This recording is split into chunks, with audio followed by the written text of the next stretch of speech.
Today, we're diving into myasthenia gravis, which is sometimes called the invisible battle. And really, that name hits the nail on the head. We're talking about a condition that wages this quiet but incredibly profound battle inside the body. Seriously, just think about this for a second. What if your own body started blocking the signals to your muscles? You go to lift your arm, or smile at someone, or even just keep your eyes open, and the message just gets lost. It doesn't arrive. For people with myasthenia gravis, that's not a hypothetical. It's their day-to-day reality. So let's get into what's actually causing this incredible disconnect between the mind and the muscle. Okay, so for a lot of people, the journey to even figuring out what's going on starts with these symptoms that are, well, they're just kind of puzzling. They're subtle, and they often show up in a place you would never expect your muscles to just give up on you. I'm talking about your eyes. Yeah, the first signs are often really specific. We're talking about a drooping eyelid, which has the medical name ptosis, or suddenly seeing double, which is called diplopia. And you might think, oh, I'm just tired, but no, this is something else entirely. These are often the very first clues that vital communication line between your nerves and your muscles is starting to break down. All right, so we've got these puzzling symptoms popping up. Let's put a name on this thing and get a really clear definition of what exactly myasthenia gravis is. So here's the official definition. Let's really pull this apart. First, autoimmune. That's key. It means your own immune system, the thing that's supposed to protect you, is actually the one doing the attacking. Neuromuscular just tells us where the attack is happening, right at that super important connection point between a nerve and a muscle. But the most important part, fluctuating skeletal muscle weakness. This isn't a weakness that's there all the time. It gets way worse with activity, and then, and this is a huge clue, it actually gets better with rest.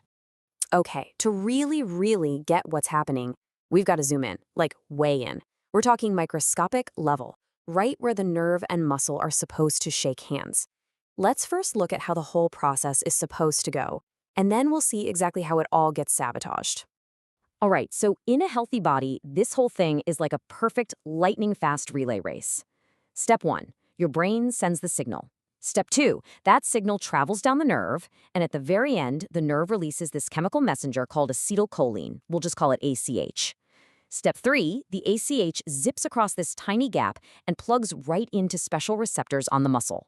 And finally, step 4, that connection, that click, tells the muscle contract.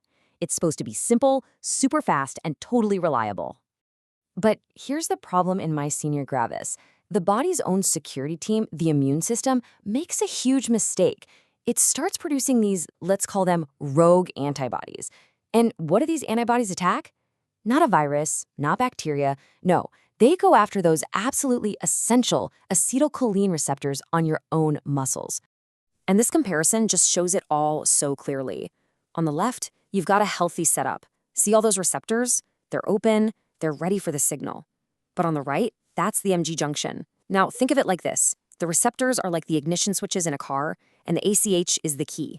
In myasthenia gravis, those rogue antibodies are like someone came along and stuffed gum into most of the ignition switches. So the key, the ACH, is there, it's trying to get in, but it just can't. The connection can't be made. And the engine, your muscle, just doesn't start properly. The signal is blocked, or it's just lost completely. So we saw how this often starts in the eyes, right? But this communication breakdown can actually hit any muscle that you control voluntarily. So let's zoom back out and look at the full picture. What else does this look like? Well, the weakness can spread to the muscles you use for chewing and swallowing. Suddenly, just eating a meal becomes this huge challenge.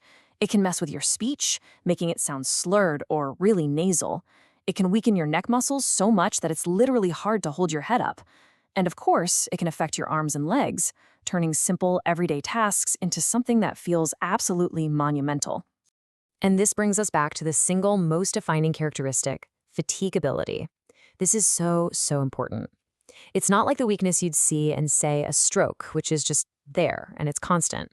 No, this weakness gets dramatically worse the more you use the muscle. Why? Because the more signals you try to send, the more of those few working receptors get used up. But then, after you rest for a bit, some of those receptors become available again, and a bit of that strength comes back.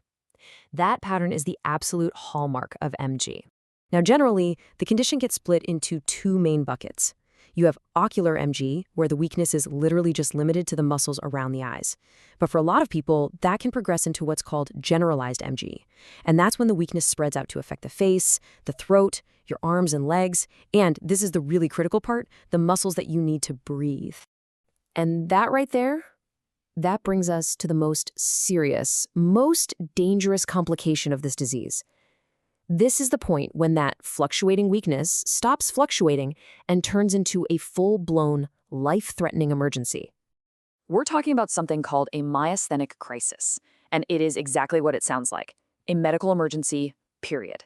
This is what happens when the weakness in the respiratory muscles becomes so severe that a person simply cannot breathe effectively on their own anymore. You see, it's a really fragile state, and a number of different things can act as a trigger and push someone over the edge into a crisis. Things like an infection, pneumonia is a big one, or major physical or emotional stress. Even something like surgery or a bad reaction to certain medications can be enough to tip the scales. So what should you be looking for? What are the warning signs? Well, they're almost all related to breathing. A cough that sounds really weak, like it has no force behind it, breathing that's getting shallow and fast, or having trouble just handling their own saliva, which is a major choking risk. Any of these are massive red flags. They mean someone needs immediate emergency medical help. Okay, we've gone through a lot here, right? From the tiny microscopic junction all the way to a full-blown medical emergency. So let's bring it all together. Let's boil this entire thing down to the one key takeaway you need to remember. If you only remember one sentence from all of this, let it be this one. Ready? MG is an autoimmune attack on acetylcholine receptors, which causes a fatigable muscle weakness that gets better with rest, but can progress to respiratory failure. That one sentence, it explains everything. It covers the drooping eyelids, the trouble swallowing, all of it. And it reminds us of the biggest risk. That is the absolute core of myasthenia gravis. And that really leaves us with a final and pretty important question. Someone living with this condition might look perfectly fine one minute and then literally be unable to speak or even walk the next. It's a real struggle, but it's one that's so often invisible to the outside world. And it kind of makes you wonder, right? How can we get better at supporting people who are living with these complex, often invisible illnesses? How can we build a world with a little more understanding for the battles that are fought on the inside?